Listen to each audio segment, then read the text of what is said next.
Good afternoon, everyone, and welcome to Connecticut's Old State House. I'm the Executive Director, Sally Whipple, and I'm so glad that you're here for one of our programs in a series called Conversations at Noon.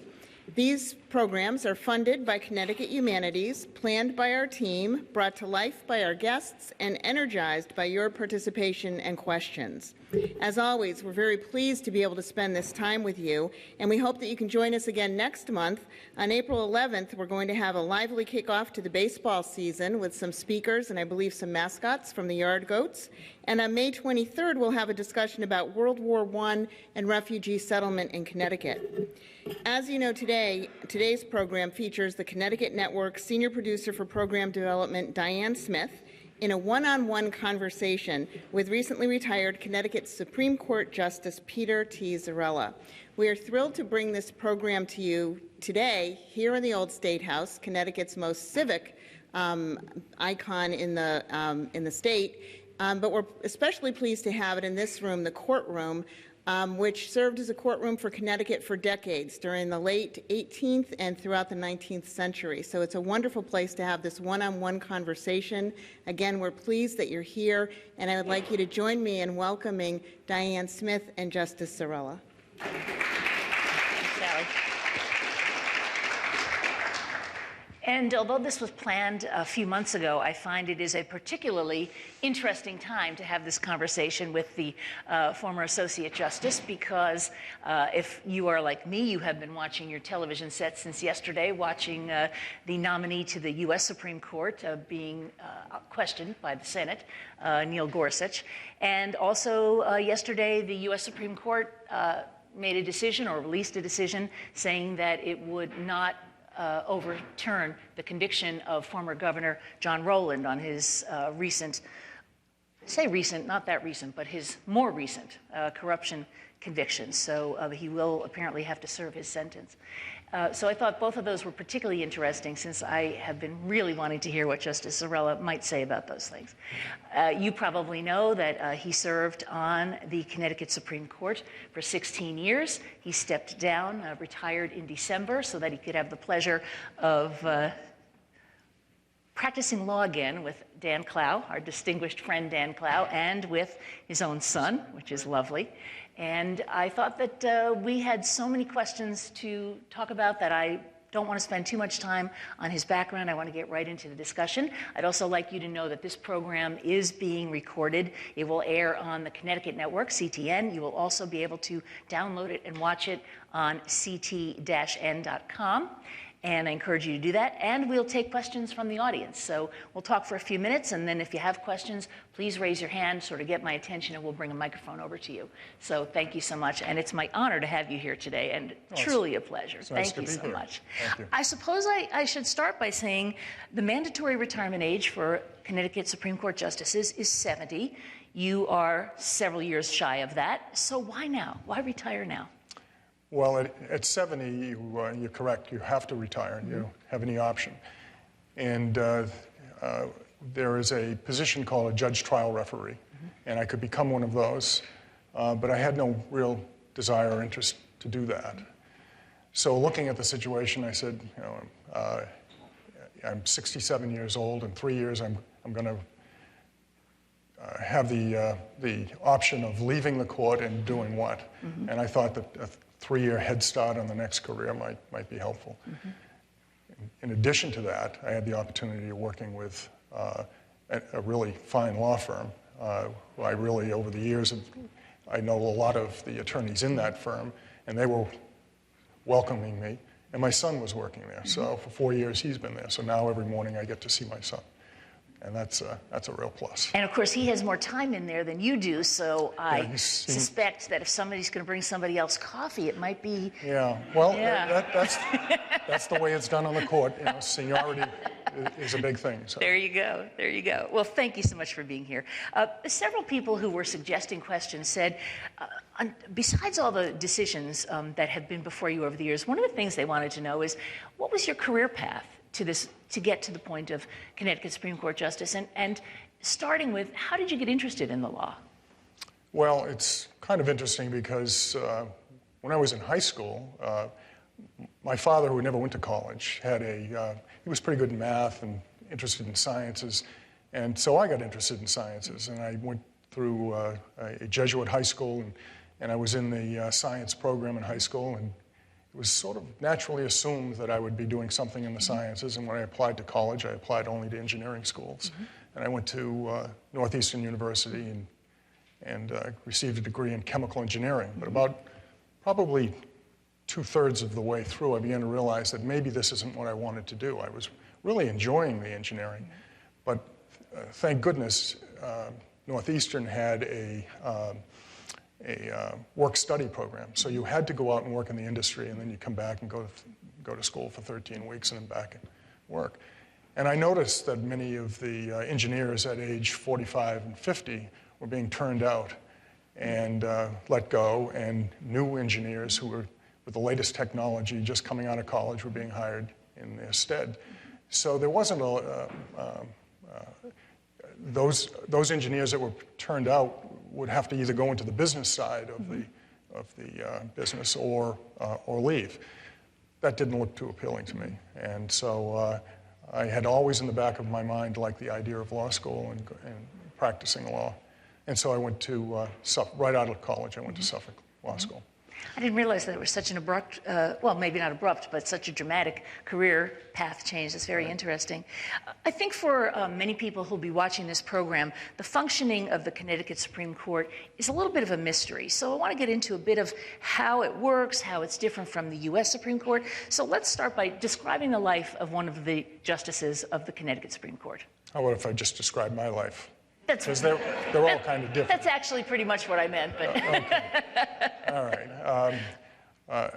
I'm a very early riser, so I usually arrived at the court between 6 and 6:30 in the morning, and that gave me some really downtime where I was not going to be disturbed, where I could read the briefs, I could work on opinions, I could do things that required a large chunk of time. And during the day, I was, part of my stay on the Supreme Court, I was the administrative judge, so I dealt with administrative problems. And then we heard cases and we conferenced about those cases and wrote opinions. The process is that there are 8 terms during the year, starting in September and going through May. They last for about 2 weeks in which we hear cases, and then there's 2.5 weeks in which we're researching and writing and doing that. So it's an on-again, off-again thing. Constantly throughout the year, the court year, you're writing, you're considering motions and things like that come before the court on a weekly basis.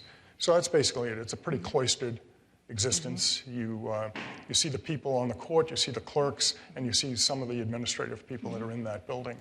But other than that, you don't see many other people except at oral argument, and then there's 2 benches in front between you. So I'm interested in, you mentioned the writing part of it, and I'm interested in how the decision-writing responsibilities have been doled out, if you will, by the Chief Justices. Do they specialize? Do they assign you to write the opinion if you specialize in a certain area of the law? In other words, would each of the justices be selected because a particular type of case might fit into what their specialty is? Do some justices take on more writing responsibility, or is everyone doing it evenly? How does that all work? Well, we try and avoid, I think, having one justice become a specialist in one area of the law, because then it's the whole court that's making the decision, and there'll be the direction of the court and the direction of the law will be driven by one rather than 7 people. So you don't want to have one person specializing in a particular area.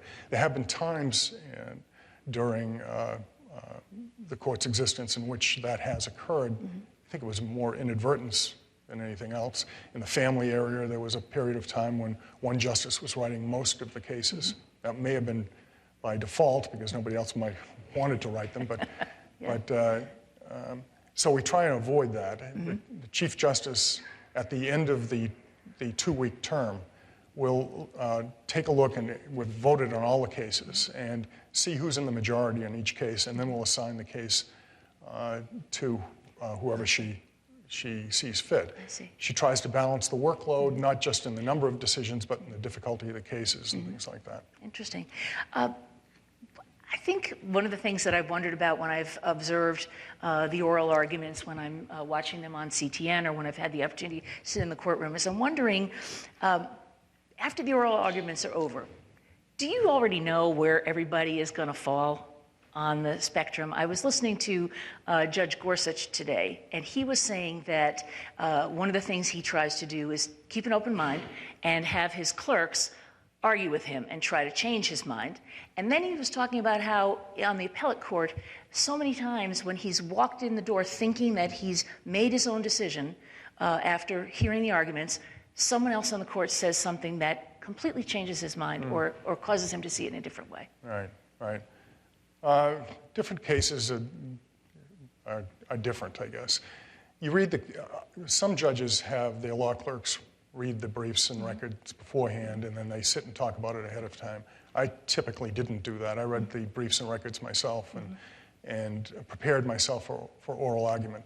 When I went out onto the bench, I had I would have to be brain dead if I didn't have some view of the case, and so I did have a view going out.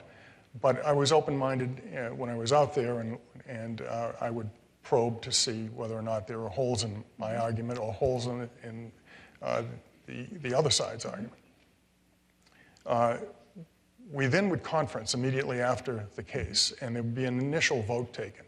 So very oral argument within minutes, you would know where the court stood on the issue.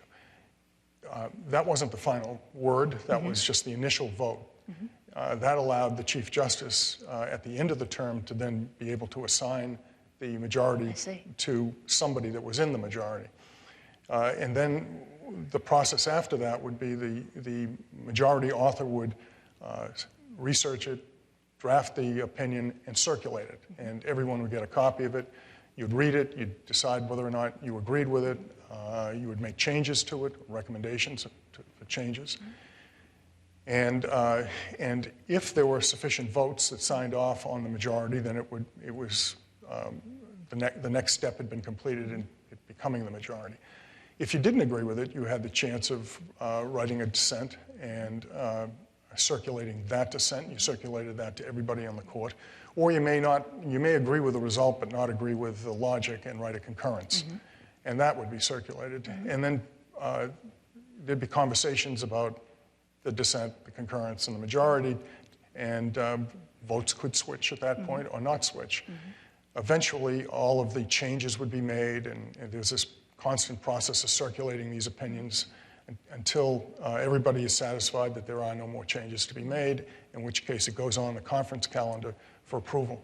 And at that conference, that's sort of your last chance to say yay or nay on the opinion.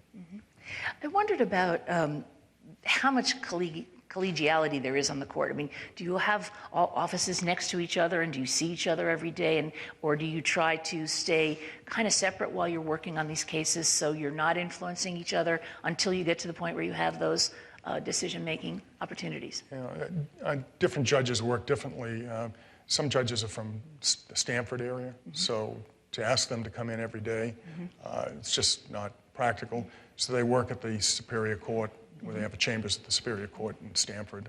I had one in Middletown. I come from Essex, but I had one in Middletown. So there were times you would spend there.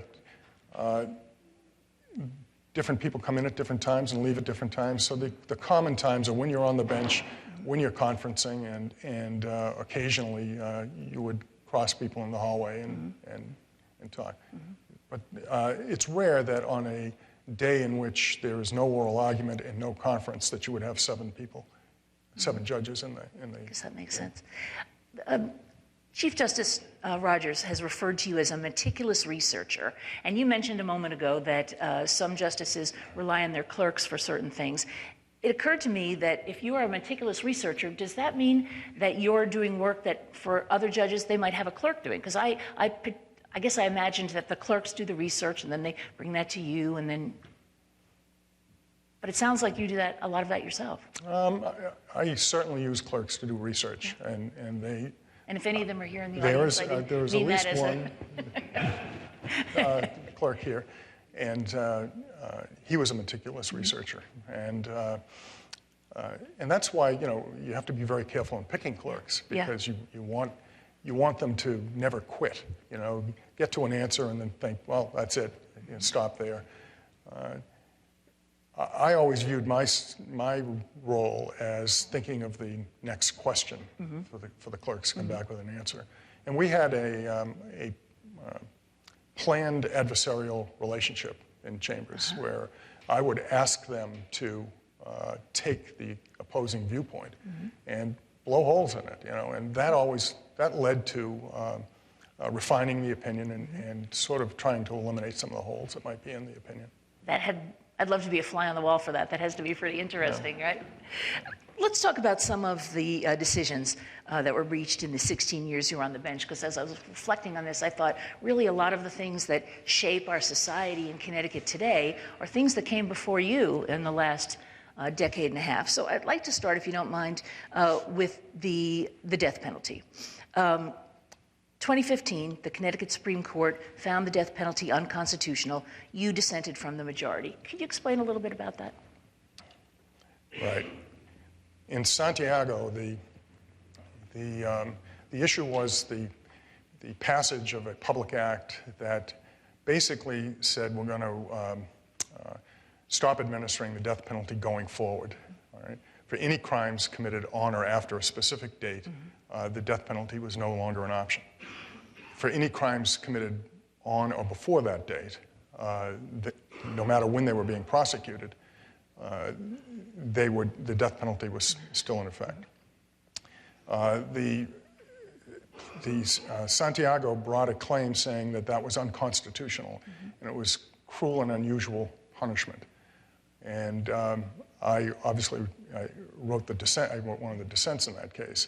And in the dissent, I pointed out that it was difficult for me to fathom how it could possibly be unconstitutional when the Connecticut Constitution referred to death penalty in capital crimes in a number of different places.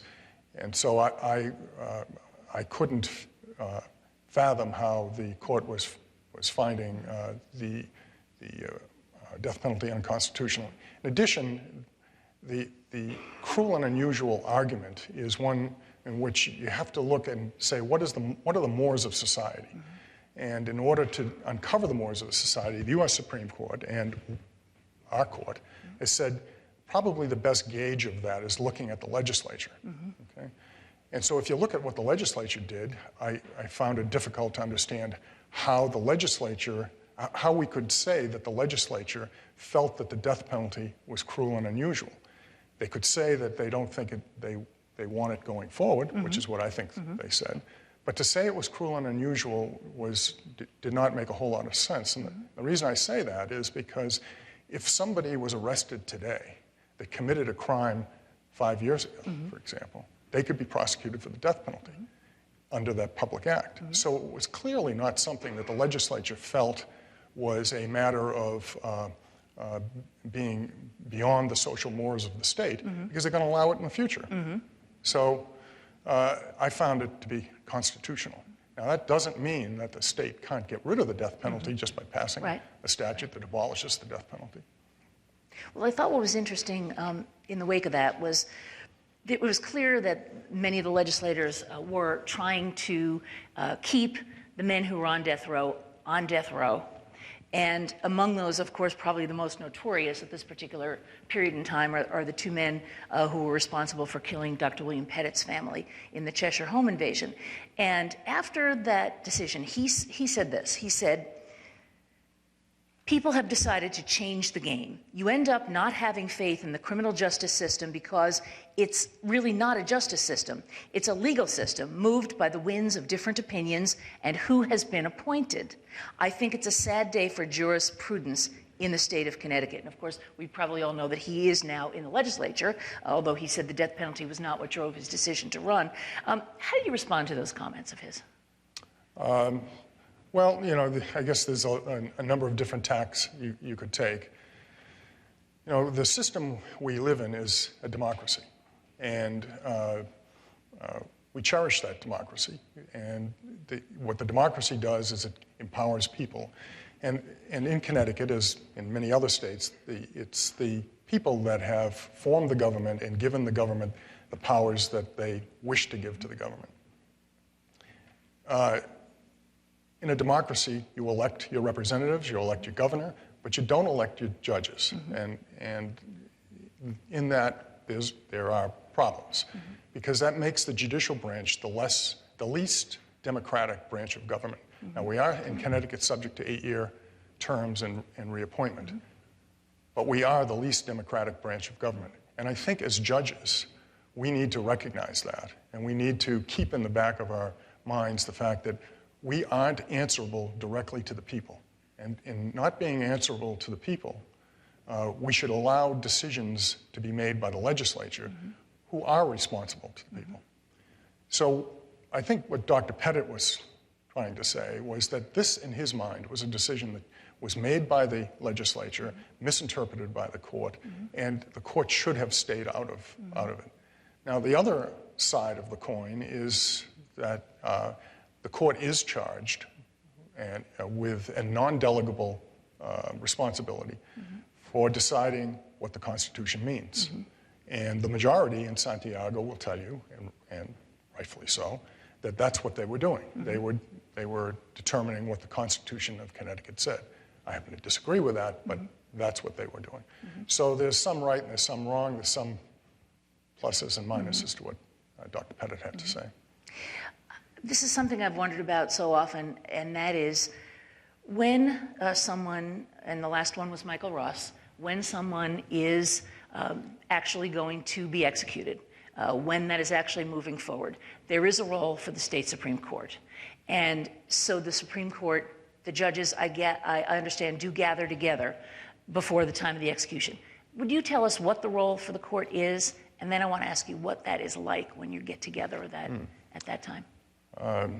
There were two evenings in which the Michael Ross was scheduled to be executed, and in both occasions the same process and procedure was followed, where all of the justices in the Supreme Court met at the courthouse and were present.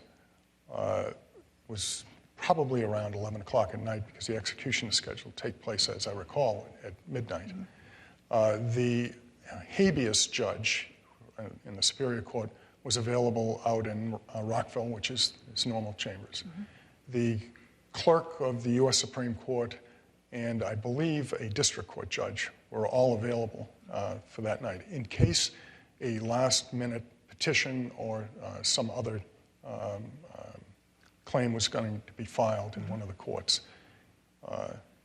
As the time of and in the first instance, there was a petition filed, and the execution was stayed, and obviously didn't go forward. This last time it was scheduled, we did the same thing. We all met the same place, and there was no petition, as I recall, that wasn't denied, that had been filed. And it got to be 11:15 or 12:15, 10:12, and the warden of the prison and the commissioner of corrections were on the phone, and they asked each individual court whether there was any reason why. They were all on the phone on a conference call. If there was any reason why the execution should not proceed. And each court in turn said they know of no reason, and then it went forward. You described that to me in a conversation we had previously as being an awful night. Sure, it was an awful night. Whenever a life is lost, it's a terrible, terrible night, and you think about it for a long time thereafter. And it was strange because it didn't make any difference that Michael Ross wanted it. That's his claim was that he didn't want to spend the rest of his life in jail. It didn't seem to mitigate the feelings. Mm-hmm. I wondered, do you gather and do you talk with each other? Do you pray? Do you close the door and just sit quietly in your office? It was dead silent. Everyone, I think, then went off to their own chambers, and then a few minutes later left the courthouse. It's probably around 12:30 or so, and there's really nothing you can say. You know what's happened. It's been coming for a long time, and you've done a lot of thinking about it. So, Well, thank you for being so revealing about that, because it is something I have always wondered what that must feel like. As a writer, it's something I've always thought, gee, if I could just be in there and be able to explain that. One of the more famous cases that came before the court went on to actually resonate nationally. It got a lot of discussion, and I'm talking about the case of Kelo versus City of New London. And for people that aren't familiar with it, it's a case of eminent domain. The neighbors in New London their neighborhood was being threatened by a plan that the city had endorsed for Pfizer to build a development in the area. A number of the neighbors were not interested in giving up their property and giving up their homes, and they wanted to stay. And the case eventually came before you, and then eventually went on to the Supreme Court. The Connecticut Supreme Court decided in favor of the city. You did not. right. Tell us what your reasoning was. First, I'd like to say that there were 2 other judges that agreed with me. So this is not one of those one-off dissents. So, in Connecticut, there is a long history of mills on rivers, for example, that used to grind the wheat for the local town using water power, and they needed this source of power to drive the mills, and so occasionally they would flood lands in order to have enough. I've been to some of those towns. Water power Former to drive towns, the mills. So, and those mills were considered, even though they were privately owned, much like a public use, because they were doing the work for the general community. So there was a history in Connecticut of taking property for private benefit, because even though it was a public use, it was also a private benefit. Right. So the majority in Kelo came down with the opinion and said, even though there is no public use, we're going to consider the economic benefits to the city as being the public use. And that's where I split from them. I think it's a little bit different to take property for a railroad or for a mill, even though they're privately owned, but are serving the public. But in light of the history of Connecticut, I felt constrained not to go off the rails here. Plus, I was constrained by the federal precedent. There were 2 cases, the Midkiff case, and there was another case, can't remember what it is right now, that basically had set the law on the federal side. So what I came to write was that the level of proof in order to take the property should be higher. It should be clear and convincing evidence, not merely a preponderance of the evidence. And by elevating the proof, I was analogizing the taking to other constitutional rights that are protected, and we require clear and convincing evidence on those. Then I looked at the facts, and not only was they not clear and convincing, I didn't think there was a preponderance of the evidence. The developer in that situation had not even signed a contract at the time the taking took place, so that you couldn't tell what the use was going to be.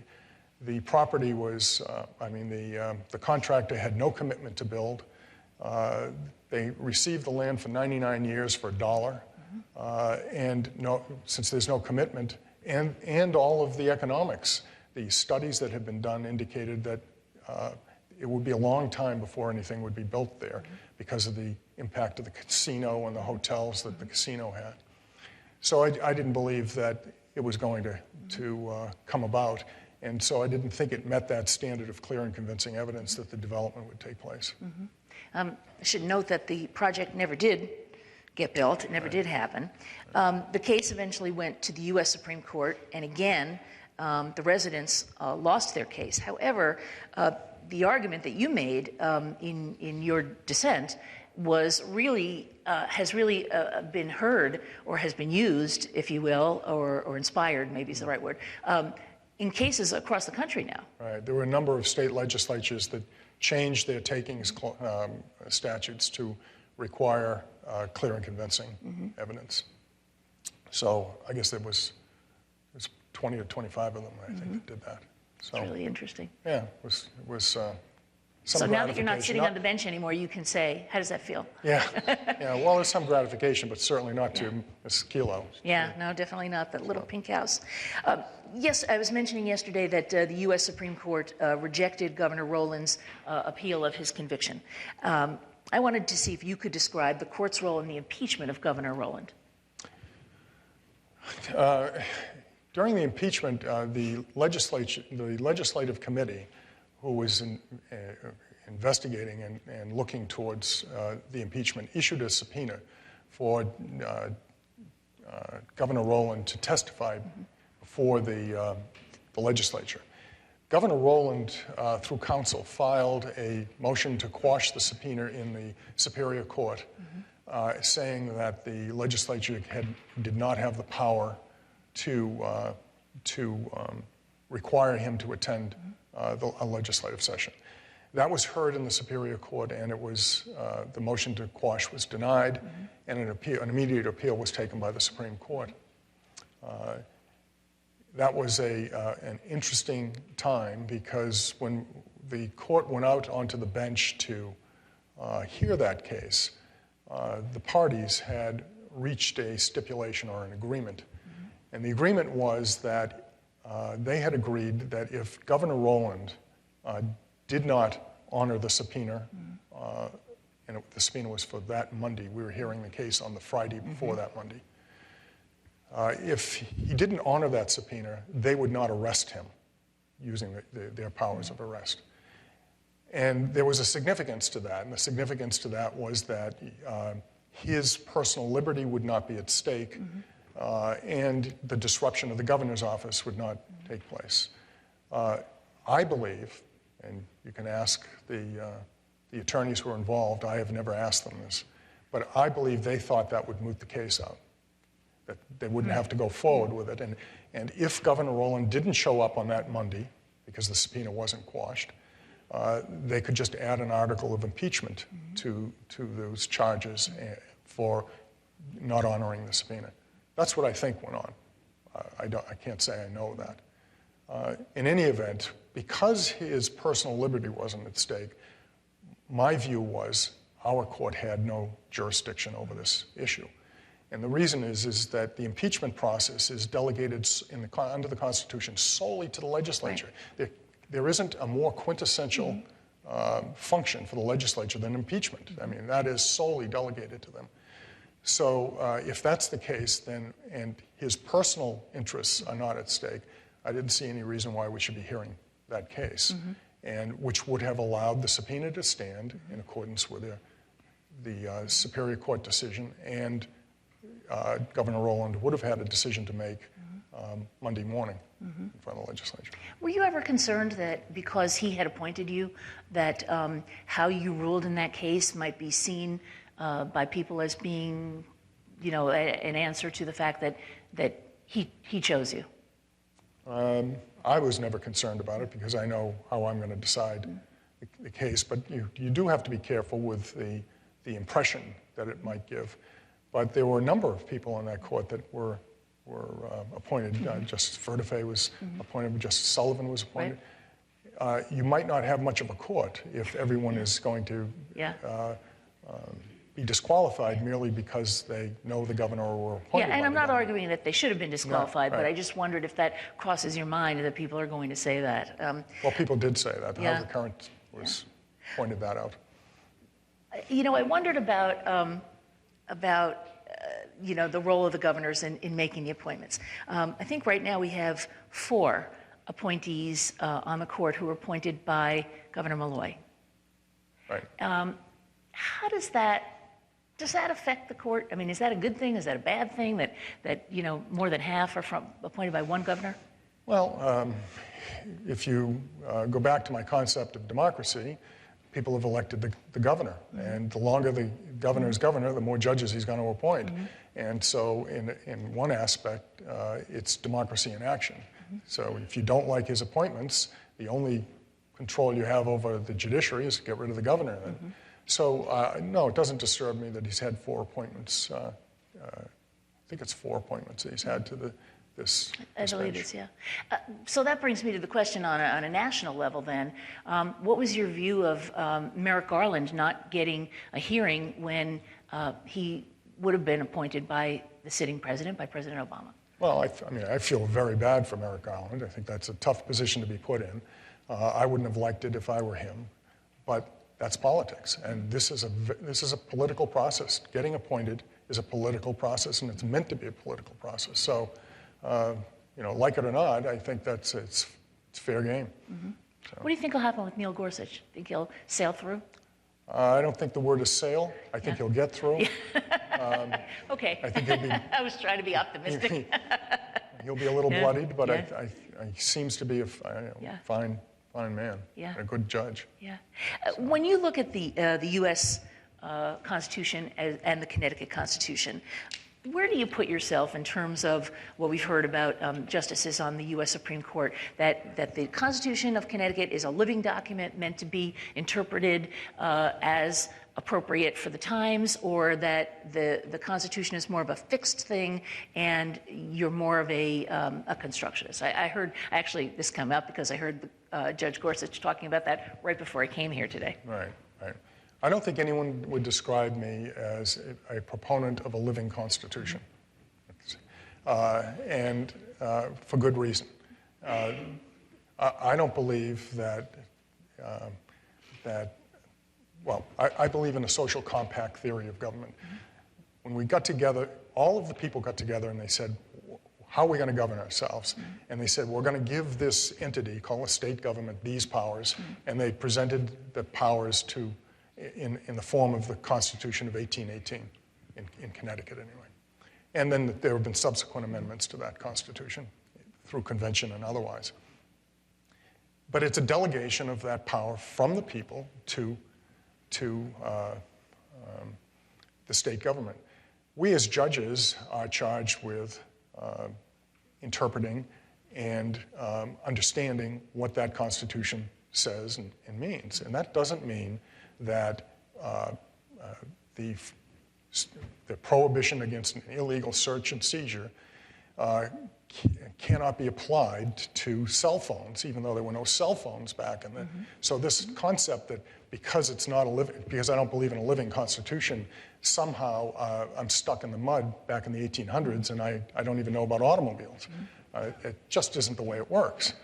The question is whether or not the people expect the court to expand the panoply of rights or to diminish the rights under the Constitution. And I don't think there would be a process for amending the Constitution if they wanted judges to be doing it from the bench. Right. There's a process for that. Now, people will say it's a very difficult process, as it probably should be, but there's a process there. And if you want to, and we've had a number of constitutional conventions in this state that have changed the Constitution. And we have got numbers of amendments on the federal side as well. So, I don't buy into this living document theory because it invests too much power in judges. And as we have talked about, they're unelected. And he was actually, in the comment that I was making about Neil Gorsuch, he was talking specifically about technology and how that didn't really make a difference. The similar analogy to what you just made about cell phones. If anyone would like to ask a question, I'd love to call on you. Just raise your hand and we'll get you with a microphone. I don't want to keep this all to myself, even though I have so many questions. We could be here till all hours. But if you have a question, just raise your hand. I wanted to ask you about the case in 2008. It was known as Kerrigan versus Commissioner of Public Health. And the court approved same-sex marriage in Connecticut. What was the basis for your dissenting opinion? And I'm wondering, do you feel the same way today? Yes. The basis of my opinion was that the claim was made under the Equal Protection Clause of the Constitution. And the first question you ask in any equal protection is whether or not the parties are similarly situated. And if they are not similarly situated, you need not go any further in analyzing the equal protection argument. I did not find the parties to be similarly situated. the opinion delved into the history of marriage and what the purpose of marriage was, and the fact that it was the state's way of making sure that husbands, and men in particular, recognized their responsibility to their children and wanted to bind them together so that they were responsible for the children. So over the course of time, marriage went through certain changes, but it seemed to me that at least up until the 60s, retained pretty much the same basic function. So I didn't feel that a homosexual couple was similarly situated as a heterosexual couple. Even if you felt that they were similarly situated, you would then have to ask the question, what standard do you apply to determine whether or not the state had a sufficient interest in determining, in differentiating between these groups of people? And there are two basic standards. There's strict scrutiny and there's a rational basis test. And frankly, almost anything will pass the rational basis test. Any possibly cogent reason that the legislature could come up with could be used to get over that hurdle. The majority in Kerrigan applied a strict scrutiny or an elevated standard of review. But I never really got that far because I didn't feel that they were similarly situated. I also agreed with Justice Borden's dissent in that case, because Justice Borden's dissent basically said, look, let's let the legislature, as a matter of jurisprudence, let's step out of this case for a minute. There's enough votes in the legislature to pass this, and we don't need to reach the constitutional issue if the legislature can solve the issue in the legislature. And at the time, they did have the votes. What did you think about how the U.S. Supreme Court ruled on same-sex marriage? What did I think? What do you think about how the U.S. Supreme Court ruled on it? Well, I don't really have a whole lot to say about it. I mean, it was a 5-4 opinion, and they adopted the equal protection argument. The majority did. I would have been in the minority in that case, but I've been in the minority in every case you've mentioned so far. I know. So, would you like to bring up any where you were in the majority? Really, truly. I wanted to talk a little bit about a case that a lot of people have heard over the years, because this was the case of Richard LaPointe, murder case. And for those in the audience who may not know, Richard was a man who was mentally impaired. He was charged with killing an elderly member of his family, and a group of supporters sprang up on his behalf who felt that he had not committed this crime, and who really pursued what they felt was justice for him over a number of years. They really kind of hung in there for a long time. I think he ended up spending 27 years in prison. But his supporters had always said that they felt he was unfairly questioned, or that the confession that he gave was not appropriate because of a variety of reasons. So, eventually the court ordered a new trial, the Supreme Court. How do you, when a case has had that much attention for that many years and has this group of people that show up at the courthouse, and how does that impact what you're thinking, or is that completely aside? Yeah, well, as far as I'm concerned, it's completely aside. Because the case started before you were even a justice. Right. I mean, the Kelo case had even a bigger demonstration out in front of the court. It really doesn't have much of an impact. Yeah. I mean, they have a right to be there, and their First Amendment right, and God love them. They should, if they're passionate about it, they should come out and demonstrate. But it doesn't really impact at least my decision making. So he was released from prison. That wasn't you weren't part of that decision. You were a dissenting voice in that decision. Right. The dissent did not. The majority in that case didn't decide, however, that the confession was coerced or anything. Right. What it decided was that the expert. They selected the expert testimony in the habeas court and said they believed that, and for that reason, they awarded him a new trial. Now. I think it was based on the amount of time that could have passed and that sort of thing. Right, whether it supported his alibi or not. And there were two other experts that had testified that were consistent with the state's position in the case. And the habeas judge, the one who is the finder of facts, reached the decision, having witnessed all of the testimony, that that judge believed the state's experts and disbelieved the experts for Mr. LaPointe. On appeal, in my view, for the first time, we went away from the sort of the canard that trial courts are the place to decide issues of fact and credibility, not the Supreme Court. And once again, this is a question of power. When our judicial system was set up, they were worried about vesting all of the power in one court. So they separated the function into a trial court, which decided the issues of fact and the issues of credibility, from a law court, which is what the Supreme Court and the appellate court is, and we decide the issues of law. We're not supposed to decide issues of fact. And that separation of power between the two courts helps balance the power of the court, and you're not investing too much in one entity. And I thought that LaPointe case went over the line and impinged on the trial court's authority and power to decide the facts of the case.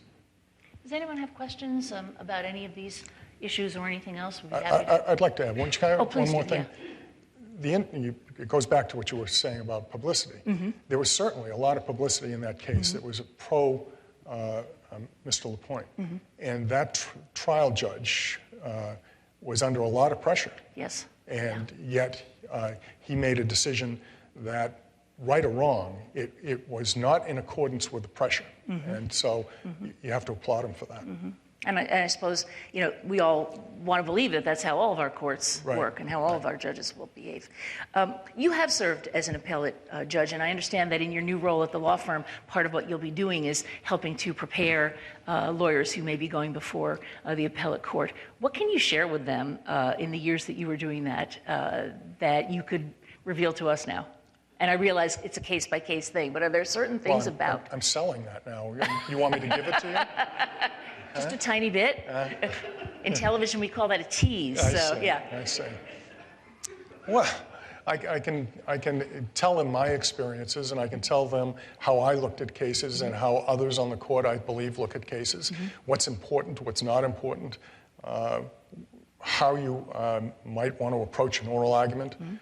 Part of what we're doing is we're mooting attorneys who are appearing before both the appellate and the Supreme Court, and getting them ready for what they may face there. And hopefully what we do is more difficult for them than what the court's going to do to them. So, 20 years on the bench, you sort of pick up a sense of how the court reacts to different things, and I'm just passing that on. So that was our non-commercial commercial, that if you are facing an appeals court, you may want to seek out Judge Zarella. One thing that I thought was interesting is how technology has or hasn't affected the Connecticut Supreme Court. It's made the opinions a lot longer, I'll tell you that. Yeah. A lot longer. I can remember back, it isn't just the court either. I remember when I first started practicing law, if you were writing a brief, you wrote it one time and you handed it to the secretary once. Because if you were going to make a change and halfway through that shifted, and they had to type, the rest of it wasn't going to get done. Right. So you were very careful on how you drafted. Now you cut and paste, you wax on forever, and so the opinions have gotten a lot longer. Cases have also got more complicated, so I'm not just being negative. But the other thing is you have to be careful with technology, because one of the things we do use, all of the electronic research systems now are word searches. And if you don't get the right combination of word searches, you're not going to come up with the right cases. There were different ways of researching years ago where you would go into what was called a bicentennial digest, and you would, and during the course of having the book open and you had squibs of, 100 different cases on 2 pages, you might pick up or find a case that would send you on a different track. And you don't have that opportunity as much in the electronic research. And the law schools are really training the law students well in these systems, I think. At least the law clerks that I have had are were really adept at picking out the right words and phrases to get to the nub of the case. But then you have to apply, common sense. If you look at it and you say, that can't be right, there's something that you go back and you research it again. Now that you can do all the research online, how are we going to decorate law offices? My dad was an attorney, and he always had all those beautiful books, lined up on his shelf behind his desk. I can still picture them. I'll tell you, at least I cannot read a 40 or 50 page brief online. I just can't do it. I have to print it off anyway and read it that way. Okay, so then maybe the books will still continue to be published. Yeah, for a while. Yeah, until somebody decides that's not making them any money. And I wanted to ask you a little bit about what you see happening with a case that's going to come before the Connecticut Supreme Court sometime maybe in the next few months, and that is the big education case. And I wondered if you have any regrets that you're not going to be there for that, or if it's a relief in a way. I mean, this is the case, obviously, that in one form or another has been around for, over a decade and has had other... Well, if the rest of the court had listened to me the first time it was up there, this case wouldn't be back now. Okay. So, anyway. No, I can't say. There's always going to be that next big case that's coming. So, if I were going to make my life decisions based upon whether there was going to be the next big case, I'd always be there. So, yeah, I suppose that's true. What do you think you'll miss the most about being part of the court? It's interesting. There's a certain level of intellectual pursuit that is unfettered by business decisions. That is kind of nice, and I enjoyed that for 20 years. That was one of the reasons I went into, became a judge to begin with, was to sort of divorce myself somewhat from the business side of the law. But I think that was probably the nicest part of it. But now I'm back, and I'm dealing with the business side of it again. I suppose the only other, maybe the only profession that has that opportunity is in academics, maybe, to a certain extent, Do you think that the U.S. Supreme Court is more politicized than the Connecticut Supreme Court? You talked about which I thought was really interesting, you talked about the appointment of judges and the confirmation of judges as being a political process, and that's appropriate. Right.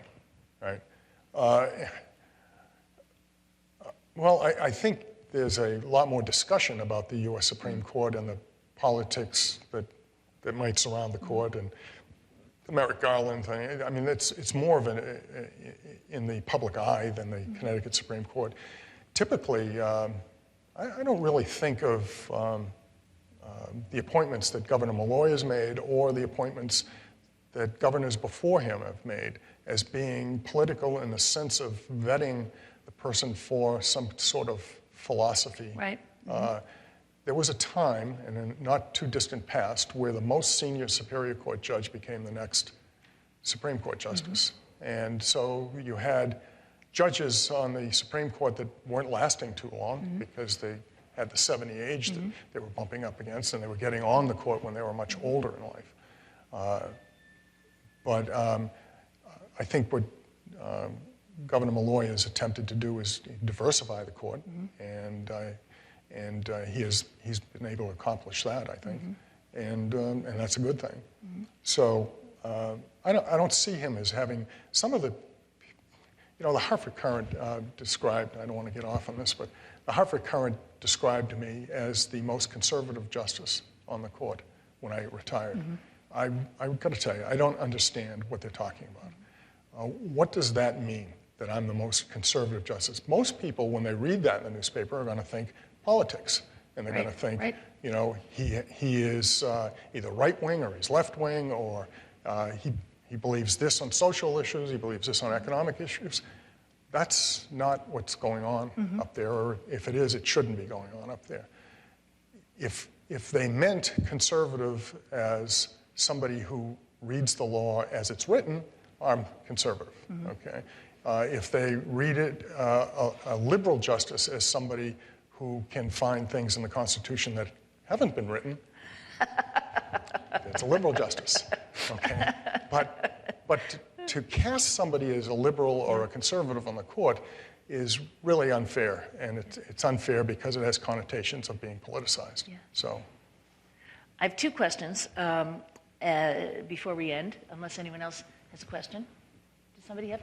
Dan, want to bring the microphone over here to Dan, Bill? Right here in the middle? Yeah. Your Honor, today's proceedings are being taped by CTN, which is like Connecticut C-SPAN, covers the legislature, it covers the courts. Do you have a view on whether cameras in the courtroom, and particularly, well, at all levels, Supreme Court and the trial court, has had an effect on the way proceedings in the court occur? And do you think that effect has been good or bad? I'm somewhat reluctant to answer that because no matter what I say, it's not going to change a thing. The cameras are there to stay. They're not going to go away. I never had the opportunity of trying a case with cameras in the courtroom. Cameras came about when I was on the Supreme Court. I was an ardent opponent of cameras in the courtroom, and Paul Jagir will note that. They were, in my view, they were intrusive. They changed the dialogue between the court and the attorneys who were arguing. Some justices' questions got a lot longer, so I think it did have an impact. You know, I guess the longer it's there, the less of an impact it probably will have. The technology's gotten better. The cameras are less intrusive. I mean, you used to see the cameras and they'd be whirling around and making noises. There was somebody standing behind each camera. That's pretty much past, and so it's getting better. And I think, you know, the longer it goes, the less intrusive and less of an impact it will have. That was a question I didn't want to ask, so thank you for asking that one, Dan. Yeah. Anybody else have a question before we wrap up? No? Okay, so two questions that I had. And one of them is about the founding of the Connecticut Supreme Court Historical Society. And I know that you're responsible for that. And I'm wondering what you feel has been accomplished and where you see that the institution going. And I don't mean the court, I mean the society going in the next several years. Well, the idea came to me 11, 12 years ago. And you know, I was a member of the U.S. Supreme Court Historical Society. And I knew that some states had their own historical society. So I thought, you know, I'm on the court now. Why not have a Connecticut Supreme Court Historical Society? There's, it's designed to do a number of things. One of the things it's designed to do is educate, and one of the things it's designed to do is to publish a journal. And the journal is a place where non-lawyers can write articles as long as they've got to do with something to do with history and the court. And they have articles that deal with the courthouse itself or other non-case-based matters. So, and that journal's gone on now for 10 years. It's highly thought of, and I'm very proud of that journal. The editors who have worked on that have done a great job. The society itself is very healthy, and it's growing, and it's taking on new responsibilities.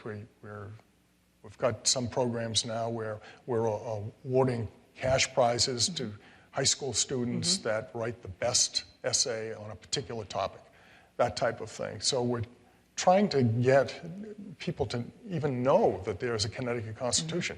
Many history teachers in Connecticut don't realize that there's a Connecticut Constitution. And so we'd like to get that concept out to them, and the fact that it's not just a mimeograph copy of the federal Constitution. Yeah. The last question is something that was recommended to me by someone who has been a long-time court reporter and wanted to know what really goes on in the robing room. Well, I know what happened in the robing room with me. I put my robes on. But I don't want to speak for anybody else.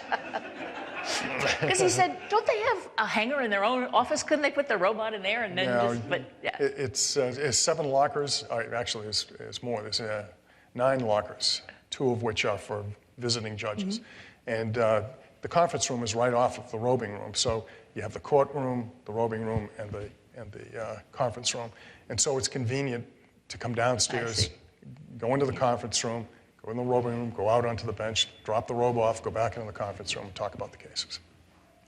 I'm a Catholic, so I always wanted to know what went on, where the altar boys and the priests had to put on their garments too. So I had to ask you. Thank you for so much for being here today. It's been really so much fun talking to you. Really delightful, and I know that you have been really an ambassador for the court and very big on educating people about the court and about the Constitution of Connecticut. And I hope that this program helps to do that. So thank you so much, Thank you Justice. very much. Appreciate it. Thank you.